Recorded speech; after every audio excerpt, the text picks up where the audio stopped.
Hello, this is Laurel Silk at Silk Web Consulting and Development, an e-learning design company based in sunny Phoenix, Arizona. In this video, I'm going to talk to you about creating a discussion question in Blackboard Learn. To remove technical hurdles and to ensure that students are able to engage with each other in a discussion-based class, even if they don't have a strong internet connection, you might choose to move student discussion to an asynchronous format. Discussion forums facilitate communication, and they encourage students to interact, ask questions, and respond to discussion prompts that you provide. Within a discussion forum, in addition to any prompts that you provide, you can also provide links to web resources such as videos or articles that are based around the discussion question, and they're able to see their peers reply. And I also encourage you as an instructor to engage with your students individually within that forum as well. And again, this works for remote students who may be working from a bit of a slower internet connection. So it's a nice alternative to having synchronous online video style discussions. So I'm logged into my Blackboard Learn platform. I already, in a previous video, created my discussion folder. So I'm going to go ahead and click into my folder itself. You'll see that I have my general course Q&A forum, but I don't really have much else going on in there. So I'm going to create a new forum, and I will click on that, and I am going to title this one Discussion Question 1, and you could also title it according to topic or week. You could put dates in there instead of a name for it. Just to keep things simple for the video, I'm going to just call it Discussion Question 1. Okay, and I have some questions and links on my Word doc, so I'm just going to go ahead and copy those. So I have, what are some ways we can help others during a pandemic? And I copied this from a Word document, and sometimes that's not always clean. This looks pretty good, but I'm just going to use the eraser button to make sure there's no odd little font issues that arise. So it still looks the same, and then I am going to put a link in from there that I found on the New York Times. Okay, and there's a couple ways you can include the link. You can go to the little paperclip here and put that in directly. So it's a source URL, and I can just paste that in here and click submit. It's going to ask me if I want to do any alt text, and certainly can do that. So it's a New York Times article. Okay, it's going to open in a new window. It's defaulted to do that. So I'm going to go ahead and click submit. Okay, it's just showing me what that's going to look like. And I am going to click submit again. So there, I have my nice clean little link in there. You could also do an integrated link. So that is a link that is hidden behind text. So for example, I could say, what are some ways we can help others during pandemic? Read this article for ideas. And then I could take the word article and highlight that, and then go up here to the link chain and click on that.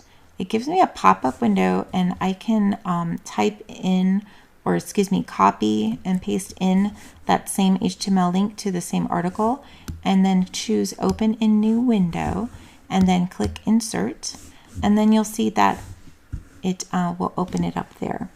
You can choose either one of these is fine. And then just scroll down. This will make the form available. If you want to just have it made available for specific dates, you can do that. So I generally give my students 1 week, 1 calendar week to complete a discussion forum before we move on. So I'm going to say tonight is when it will be open, and then I'm going to close that on the 26th. And you can change the times here. I just am going to use them as the default for now. And then because this is going to be a graded discussion forum, I'm going to actually switch it to participants must create a thread in order to view other threads in the forum. Okay, and then this particular forum is going to be worth 10 points for my students. Okay, and you can, again, you can set the due date. I've got that as a week. So again, I can just set that for me. You can also attach a rubric. I have rubrics available on my website at www.silkweb.com that you can download for free. And here I do have some rubrics that are already loaded up.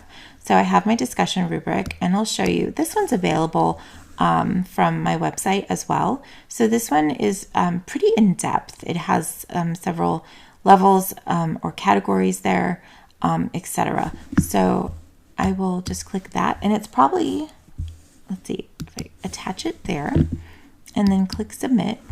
Okay, and it's asking me if it's okay to assign the rubric's maximum points as the points possible. And that's what I was going to say. My rubric is worth 100 points, so it's going to update my 10 points there. So we'll go ahead and leave that, but just keep in mind when you set up a rubric, you want to be cognizant of the number of points that you're assigning for each category.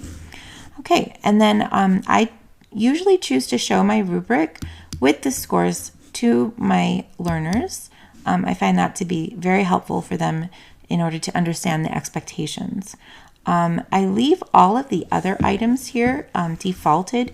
You can, of course, read more about these, but for the most part, I think that the majority of faculty leave those as default. And then I'm going to click submit. There we go. And now you can see that my forum is created, but it's not available until basically midnight tonight. And then it will be available to students for the one week. And then you can test your links here by clicking on that article link, and you can see it opened a new page for me. I can close that article, and then I'm still open in the background. And then also the longer version of the link works as well. Okay. All right.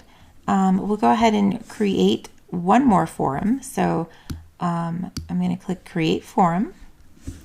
I will call this Discussion Question 2. And I'm going to go flip back to my Word document and grab my question. Okay, and then I'm going to add a bit to this because I have a YouTube video that I want to attach to this for students. Please watch this video for more information. Okay, and so when you insert a video link, it's a bit different to embed a video in here. So I'll show you how to do that. First, I'm going to go back to my document, and I'm going to copy my link. So I have that. Okay, and then up here you have your link, you have image file, and then you have insert an embedded video. So it's very easy to embed a video in Blackboard. What I'm going to do is leave that as the default. I'm going to paste in the URL. It's going to default the dimensions there, 320 to 240. You can make that a bit bigger if you'd like.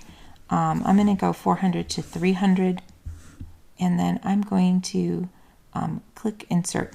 One thing you will notice, it's changed once it saw the YouTube link go in, it changed it to an iframe. Okay. So it can kind of, basically the system's smart and can tell like what kind of video you have. So then when you open this up, you don't really see anything but this yellow box, but you'll be amazed on the next screen. Okay, so I'm going to make this available. Again, I'm going to set some date restrictions. And I am going to say the 19th, and actually I want to do 11:59 p.m. until the 26th. Okay. So I'm going to, again, require participants to make a thread. I'm going to grade my discussion forum, And I'll show you that I will just leave this blank right now because once we attach the rubric, it's actually going to update the score for us. So I select my rubric, I click submit. It asks me if I want to assign the maximum points, and you can see it updated there. And then I will say yes, shows this to students with the rubric scores. I will leave the other items the same, and then I will click submit. There we go. Okay, and now you'll see that it's embedded this nice video into my discussion forum. So they can answer the question, how did the 2019 novel coronavirus start? Please watch this video for more information. When they click on the video, it actually will play in line. In December 2019, okay? There was a cluster of... So I will pause that. And that is how you set up discussion questions with due dates and points in Blackboard Learn. I hope this video has been helpful for you. Again, please check out our website at www.silkweb.com. We will have free templates posted up. So if you have any questions, please feel free to fill out a contact form and we will answer them for you. Thank you.